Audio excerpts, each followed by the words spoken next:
नमस्कार। आज हम एक ऐसे कॉन्सेप्ट की बात करेंगे जो हमारी सोसाइटी में सदियों से बहुत गहराई तक बैठा हुआ है, और वो है वर्जिनिटी। तो चलिए आज इस मिथक के पीछे की सच्चाई को परत दर परत खोलते हैं।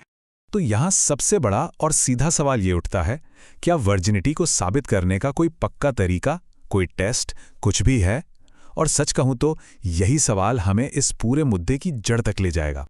देखिए, अक्सर होता क्या है कि जब भी वर्जिनिटी की बात होती है तो सारा का सारा फोकस महिलाओं पर आ जाता है और एक आम धारणा बना दी गई है कि हाइमेन वर्जिनिटी का सबसे बड़ा सबूत है।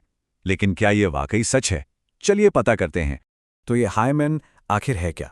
देखिए, ये एक बहुत पतली सी झिल्ली होती है, लेकिन सबसे ज़रूरी बात यह है कि ये हर किसी में अलग होती है और ये स्पोर्ट्स, साइकिलिंग या ऐसी ही किसी भी नॉर्मल फिजिकल एक्टिविटी से भी खिंच सकती है या फट सकती है। इसका सीधा सा मतलब है कि इससे वर्जिनिटी का कोई भरोसेमंद संकेत माना ही नहीं जा सकता। चलिए अब इस पूरी डिबेट को ना एक अलग एंगल से देखते हैं। हमारे सोर्स में एक बहुत ही इंटरेस्टिंग सवाल उठाया गया है। क्या हो अगर वर्जिनिटी का यही लॉजिक पुरुषों पर भी लागू किया जाए?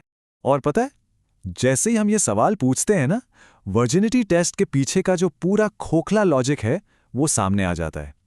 क्योंकि जब पुरुषों के लिए सबूत ढूंढने की कोशिश की जाती है तो ये पूरी धारणा ही बेमतलब लगने लगती है।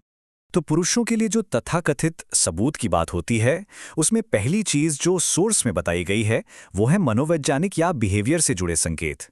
आइए देखते हैं कि ये क्या है। तो एक सोच ये है कि अगर कोई पहली बार सेक्सुअल एक्सपीरियंस कर रहा है तो वो नर्वस होगा, घबराया हुआ होगा। या फिर कुछ लोग ये मानते हैं कि जो इन टॉपिक्स पर बहुत ज़्यादा या बहुत डिटेल में बात करता है वो ज़रूर अनुभवी होगा। और इसके पीछे का तर्क भी बड़ा दिलचस्प है। ये मान लिया जाता है कि भाई, इतनी डिटेल्स जानकारी तो सिर्फ पर्सनल एक्सपीरियंस से ही आ सकती है, किताबों से थोड़ी ना आएगी। लेकिन क्या इस लॉजिक में जरा भी दम है? बिल्कुल भी नहीं। ये सब सिर्फ पुरानी घिसी-पिटी धारणाएं हैं, स्टीरियोटाइप्स हैं। इनके पीछे कोई साइंटिफिक फैक्ट नहीं है। किसी का बर्ताव बहुत सारी चीज़ों पर निर्भर करता है और इसे किसी के सेक्सुअल हिस्ट्री का सबूत तो बिल्कुल नहीं माना जा सकता।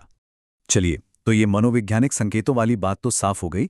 अब बात करते हैं फिजिकल प्रूफ की, जो पुरुषों और महिलाओं दोनों से ही जुड़े हुए हैं। ये पॉइंट बहुत ही दिलचस्प है।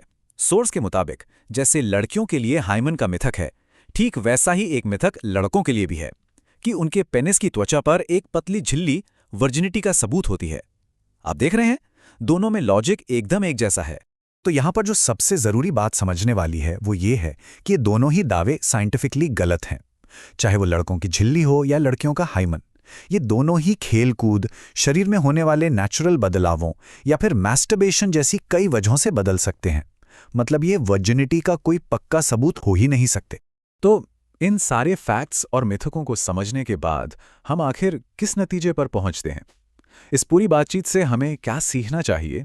यहाँ सबसे बड़ी और साफ बात यह है, वर्जिनिटी का पता लगाने के लिए कोई भी भरोसेमंद टेस्ट नहीं है। ना कोई फिजिकल टेस्ट, ना ही कोई साइकोलॉजिकल टेस्ट। और ये बात पुरुषों और महिलाओं दोनों पर बराबर लागू होती है। ये स्लाइड हमारे सोर्स के नज़रिए को बिल्कुल साफ कर देती है।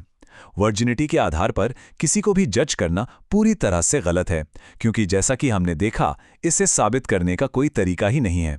तो आखिर में ये पूरा विश्लेषण हमें एक बहुत गहरे सवाल पर लाकर छोड़ देता है कि अगर वर्जिनिटी का कोई वैज्ञानिक आधार ही नहीं है, तो फिर हमारा समाज इस एक विचार को इतनी ज्यादा अहमियत देता ही क्यों है?